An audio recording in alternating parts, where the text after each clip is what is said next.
Notre métier consiste à collecter des emballages plastiques et métalliques souillés dans différentes industries, cosmétiques, lessivelles, papeterie, pharmaceutiques, chimiques, pétrochimiques, et de les nettoyer pour les remettre d'occasion sur un marché secondaire. On favorise donc le réemploi à plus de 80% et on fait de la valorisation matière à 15%, c'est-à-dire que pour les emballages plastiques, on fait du broyage pour en faire des confettis plastiques qui vont resservir comme matière première dans l'industrie plasturgiste.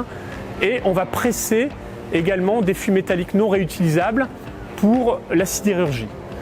Les 5% restants étant les déchets ultimes qui repartent vers des centres de traitement. On a mis en place notre propre station de traitement d'eau zéro rejet, c'est-à-dire qu'aujourd'hui, nous avons une consommation d'eau annuelle qui est l'équivalent de 15 foyers habitants, c'est-à-dire 1500 m3 d'eau par an, ce qui est assez ridicule au vu d'une activité de lavage comme la nôtre. On a 4 usines en France qui nous permettent de mailler le territoire et qui nous permettent d'être au plus proche des pôles industriels et donc de limiter l'empreinte carbone dans l'utilisation des camions. On surfe sur une activité qui est dans l'air du temps.